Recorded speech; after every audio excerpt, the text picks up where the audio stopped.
We now dedicate our production to the Black Lives Matter movement. We ask you to take a moment of silence for all Black lives unjustly taken away, silenced, diminished, and excluded.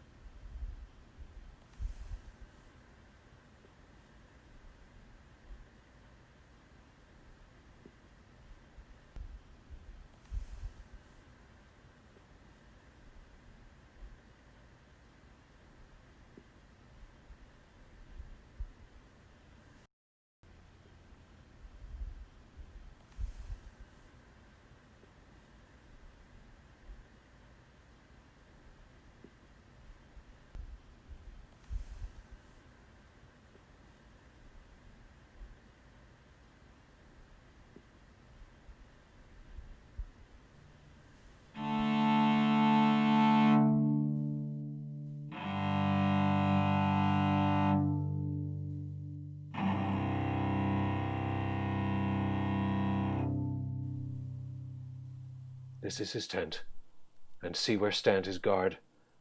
Courage, my masters, honour now or never, but follow me, and Edward shall be ours.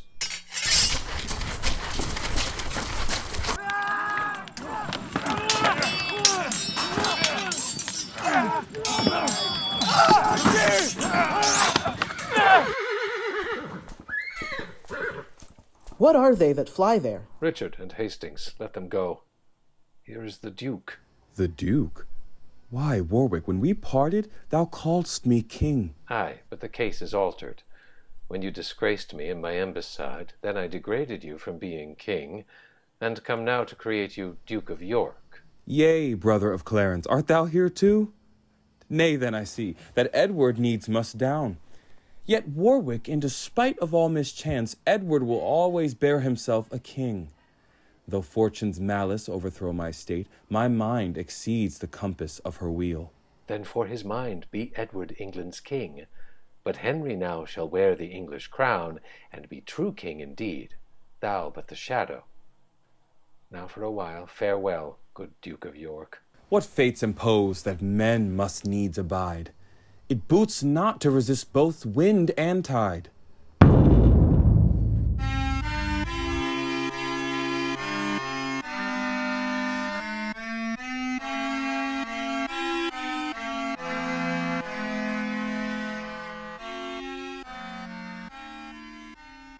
Warwick, after God, thou sett'st me free, and chiefly therefore I thank God and thee, therefore that I may conquer fortune's spite by living low, where fortune cannot hurt me, and that the people of this blessed land may not be punished with my thwarting stars. Warwick, although my head still wear the crown, I here resign my government to thee, for thou art fortunate in all thy deeds, while I myself will lead a private life, and in devotion spend my latter days to sin's rebuke and my Creator's praise. What news, my friend? That Edward is escaped from your brother, and fled, as he hears since, to Burgundy. Unsavory news, but how made he escape? He was conveyed by Richard, Duke of Gloucester, in secret ambush on the forest side. In Warwickshire I have true-hearted friends. Those will I muster up, and thou, son Clarence, shall stir up in Suffolk, Norfolk, and in Kent the knights and gentlemen to come with thee. My sovereign, with the loving citizens, shall rest in London till we come to him. Fair lords, take leave, and stand not to reply. Farewell, my sovereign. Farewell, my Hector, and my Troy's true hope. In sign of truth, I kiss your highness' hand. Well-minded Clarence, be thou fortunate. Farewell, sweet lords. Let's meet at Coventry. Here at the palace will I rest awhile. Cousin of Exeter, what thinks your lordship? Methinks the power that Edward hath in field should not be able to encounter mine. The doubt is that he will seduce the rest. That's not my fear. My meed hath got me fame.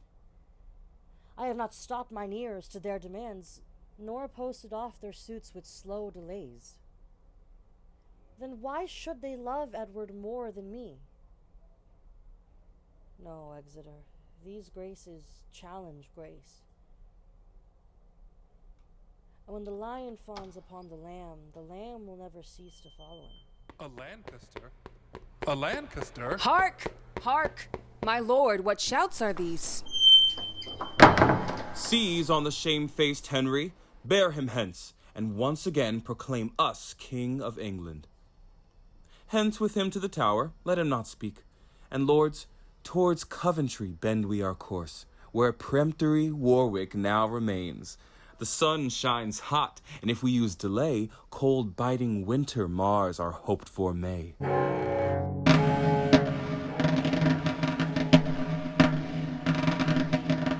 Now, by thy guess, how nigh is Clarence now? At Southam I did leave him with his forces, and do expect him here some 2 hours hence. Who should that be?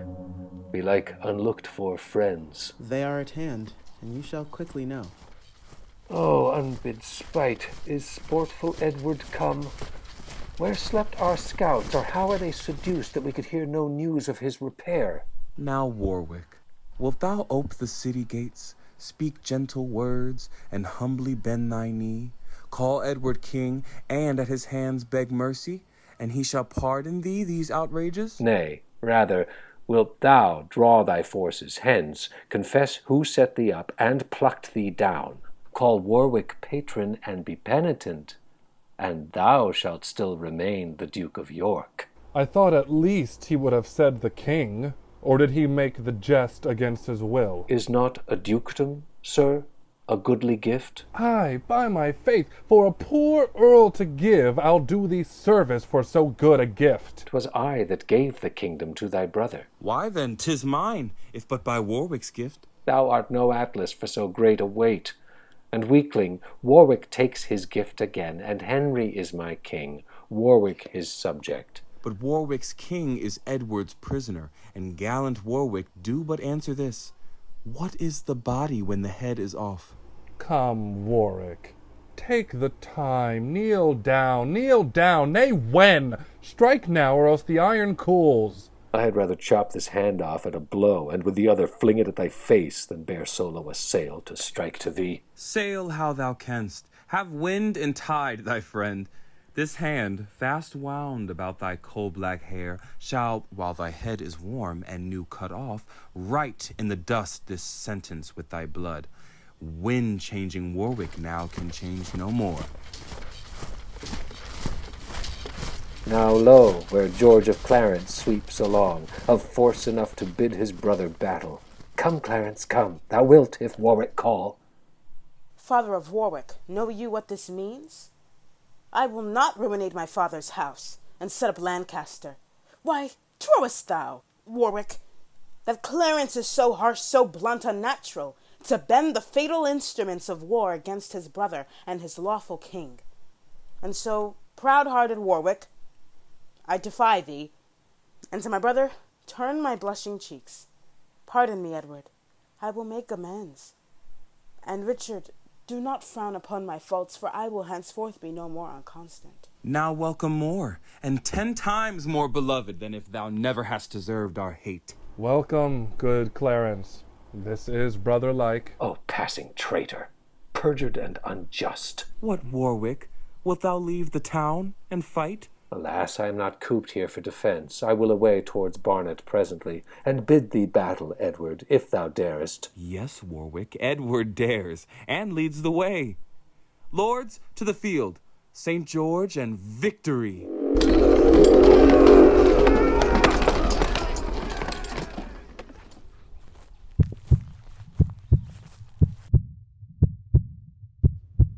Ah, who is nigh? Come to me, friend, or foe, and tell me who is victor, York or Warwick? Why ask I that? My mangled body shows. My blood, my want of strength, my sick heart shows that I must yield my body to the earth. and by my fall, the conquest to my foe.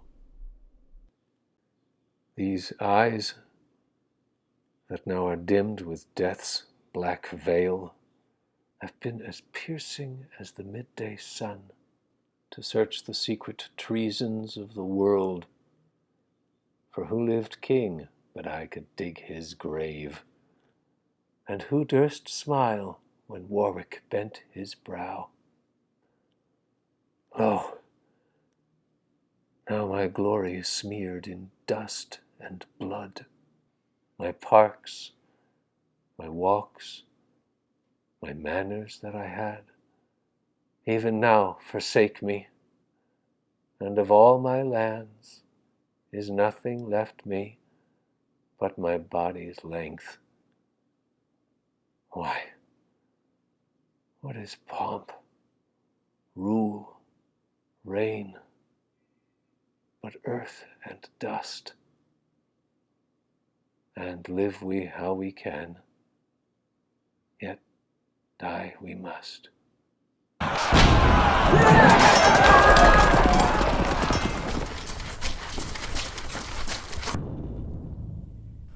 Brave followers, yonder stands the thorny wood, which by the heavens' assistance and your strength must by the roots be hewn up yet ere night. I need not add more fuel to your fire, for well I wot, ye blaze to burn them out. Give signal to the fight, and to it, lords. Lords, knights, and gentlemen, what I should say. My tears gainsay for every word I speak. Ye see, I drink the water of my eye. Therefore, no more but this. Henry, your sovereign, is prisoner to the foe, his state usurped. And yonder is the wolf that makes this spoil. You fight injustice. Then in God's name, lords, be valiant and give signal to the fight.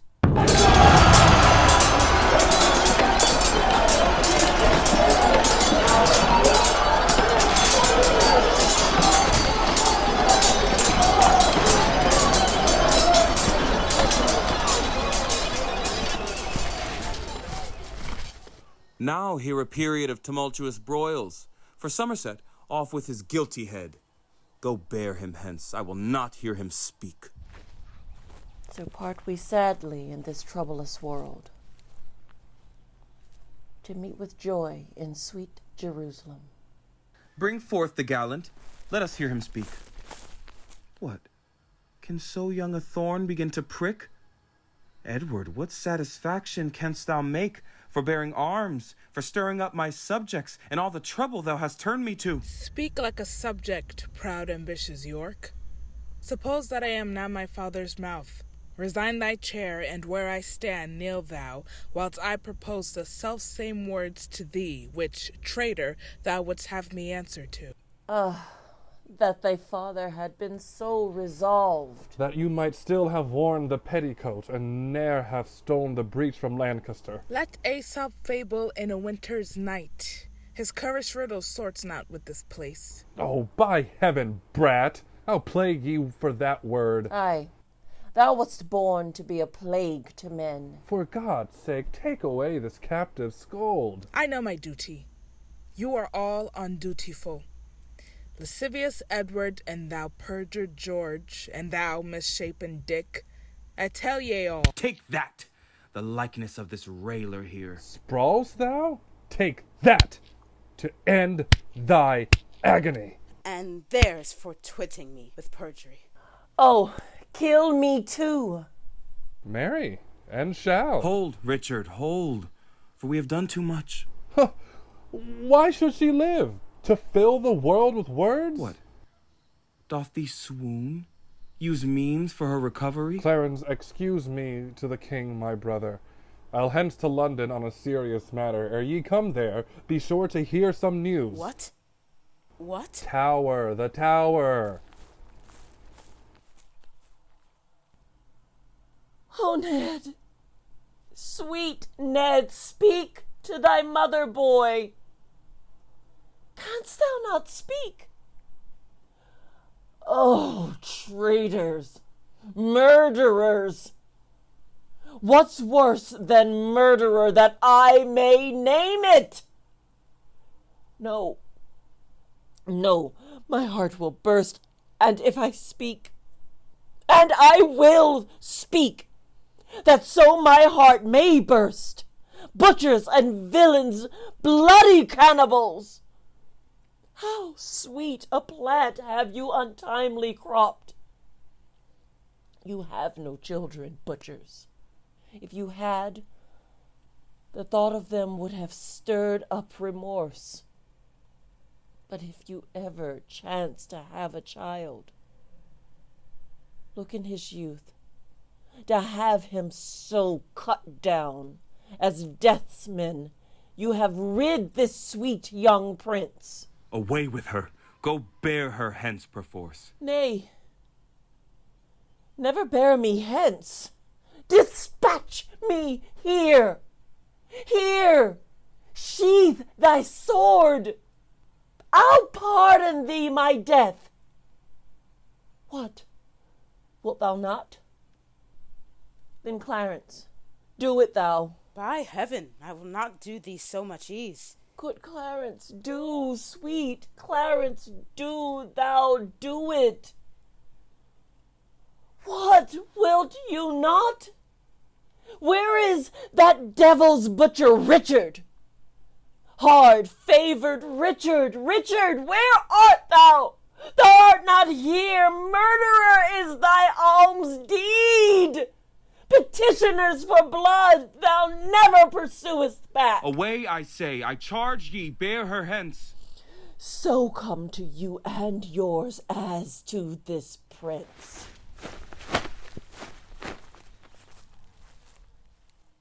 Where's Richard gone?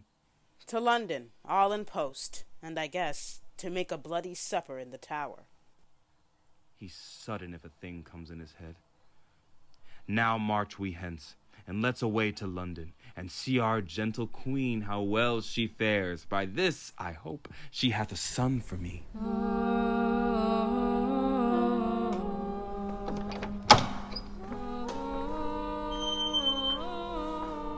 Good day, my lord. What? That your book so hard? Ay, my good lord. My lord, I should say rather. 'Tis sin to flatter. Good was little better. Good Gloucester and good Devil were alike, and both preposterous. Therefore, not good lord. Suspicion always haunts the guilty mind. And I, the hapless male to one sweet bird, have now the fatal object in my eye, where my poor young was limed, was caught, and killed. Thy son I killed for his presumption. Hadst thou been killed when first thou didst presume, thou hadst not lived to kill a son of mine. And thus I prophesy that many a thousand, which now mistrust no parcel of my fear, shall rue the hour that ever thou wast born. Thy mother felt more than a mother's pain, and yet brought forth less than a mother's hope. Teeth hadst thou in thy head when thou wast born to signify thou camest to bite the world. And if the rest be true, which I have heard, thou camest to— I'll hear no more. Die, prophet, in thy speech.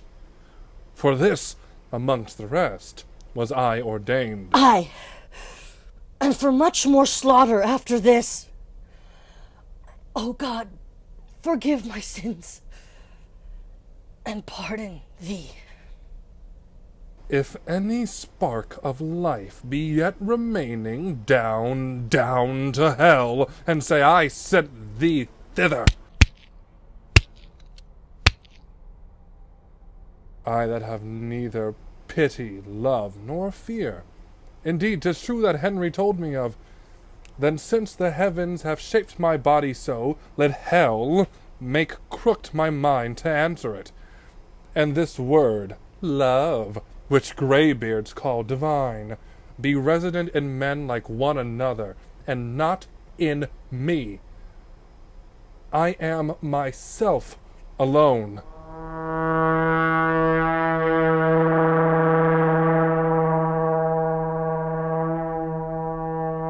Once more we sit in England's royal throne, repurchased with the blood of enemies. Come hither, best, and let me kiss my boy. Young Ned, for thee, thine uncles and myself have in our armors watched the winter's night, that thou mightest repossess the crown in peace. Sound, drums and trumpets. Farewell, sorrow annoy, for here I hope begins our lasting joy.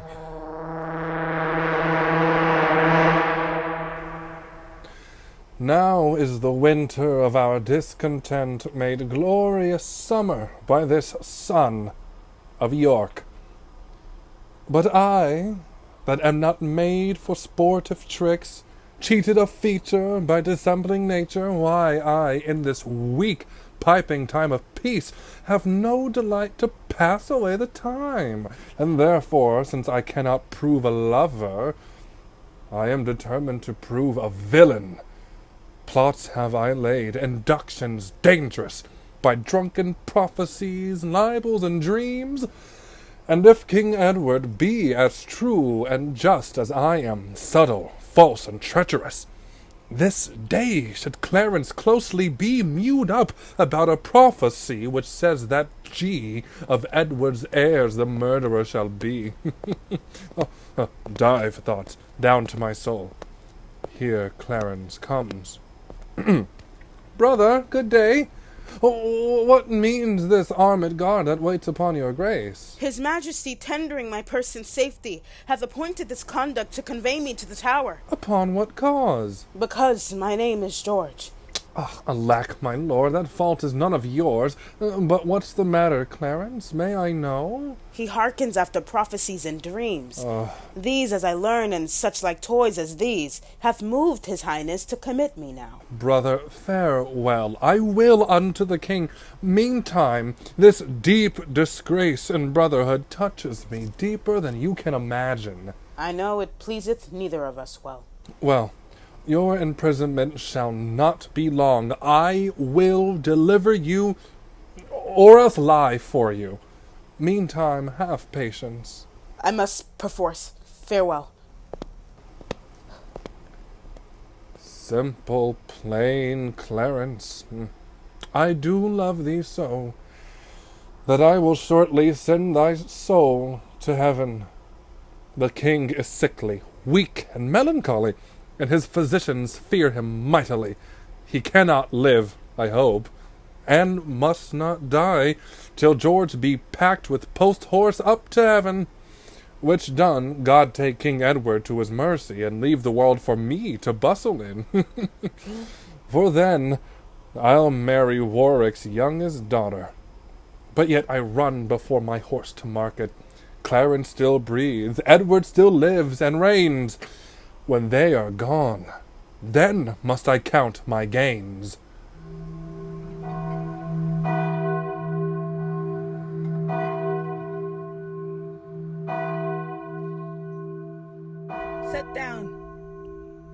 Set down your honorable load.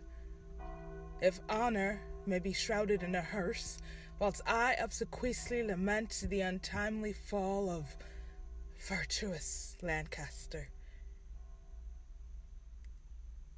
Poor, key-cold figure of a holy king, be it lawful that I invocate thy ghost to hear the lamentations of poor Anne, wife to thy Edward, to thy slaughtered son, stabbed by the self-same hand that made these wounds. Cursed be the hand that made these holes. Cursed the heart that had the heart to do it. Cursed the blood that let this blood from hence.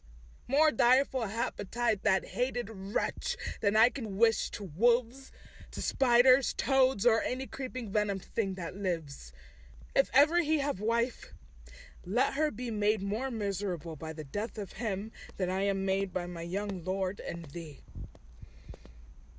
Come now, towards Chertsey with your holy load, taken from Paul's to be interred there. Stay you that bear the corse, and set it down. What? Do you tremble? Are you all afraid? Alas, I blame you not. For you are mortal, and mortal eyes cannot endure the devil. Avaunt, thou dreadful minister of hell! Thou hadst but power over his mortal body. His soul thou canst not have. Therefore be gone. Sweet saint, for charity, be not so cursed. Foul devil, for God's sake, hence and trouble us not. If thou delight to view thy heinous deeds, behold this pattern of thy butcheries. Oh, gentlemen, see! See dead Henry's wounds open their congealed mouths and bleed afresh. Oh, God, with this blood mayst revenge his death. O earth, with this blood drinkst revenge his death. Either heaven with lightning strike the murderer dead, or earth gape open wide and eat him quick, as thou dost swallow up this good king's blood, which his hell-governed arm hath butchered. Lady, you know no rules of charity, which renders good for bad, blessings for curses. Villain, thou knowest no law of God nor man. No beast so fierce but knows some touch of pity. But I know none, and therefore am no beast. Oh, wonderful when devils tell the truth. More wonderful when angels are so angry. Vouchsafe, divine perfection of a woman, of these supposed crimes, to give me leave by circumstance, but to excuse myself. Thou canst make no excuse current but to hang thyself. By such despair I should accuse myself. Didst thou not kill this king? I grant ye. Dost grant me, hedgehog? Then God grant me too. Thou mayst be damned for that wicked deed. Oh, he was gentle, mild, and virtuous. The better for the King of heaven that hath him. He is in heaven, where thou shalt never come. Let him thank me that hope to send him thither, for he was fitter for that place than earth. And thou unfit for any place but hell. Yes, one place else, if you will hear me name it. Some dungeon. Your bedchamber. Ill rest betide the chamber where thou liest. So will it, madam, till I lie with you. I hope so. I know so. But, gentle lady Anne, to leave this keen encounter of our wits and fall something into a slower method, is not the causer of the timeless death of these Plantagenets, Henry and Edward, as blameful as the executioner? Thou wast the cause and most accursed effect. Your beauty was the cause of that effect. Your beauty that did haunt me in my sleep to undertake the death of all the world so I might live 1 hour in your sweet bosom. Have I thought that? I tell thee, homicide, these nails should rent that beauty from my cheeks. These eyes could not endure that beauty's rack. You should not blemish it if I stood by. As all the world is cheered by the sun, so I by that. It is my day, my life. Black night o'ershade thy day, and death thy life. Curse not thyself, fair creature, thou art both. I would I were to be revenged on thee. It is a quarrel most unnatural to be revenged on him that loveth thee. It is a quarrel just and reasonable to be revenged on him that killed my husband. He that bereft the lady of thy husband did it to help thee to a better husband. His better doth not breathe upon the earth. He lives that loves thee better than he could. Name him. Plantagenet. Why, that was he. The self-same name, but one of better nature. Where is he? Here. Why dost thou spit at me? Thine eyes, sweet lady, have infected mine. Would they were basilisks to strike thee dead. I would they were, that I might die at once, for now they kill me with a living death.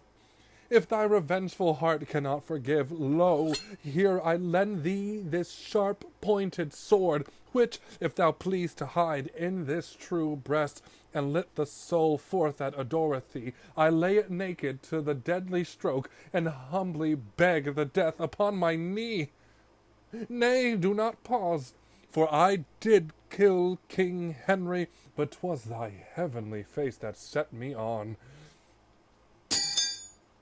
Take up the sword again. or take up me. Arise, dissembler. Though I wish thy death, I will not be thy executioner. Then bid me kill myself, and I will do it. I have already. Oh, well, that was in thy rage. Speak it again, and even with the word, this hand, for which thy love did kill thy love, shall for thy love kill a far truer love. To both their deaths shalt thou be accessory. I would I knew thy heart. 'Tis figured in my tongue. I fear me both are false. Then never man was true. Well, put up your sword. Say then my peace is made. Thou shalt thou know hereafter. But shall I live in hope? All men, I hope, live so. Vouchsafe to wear this ring.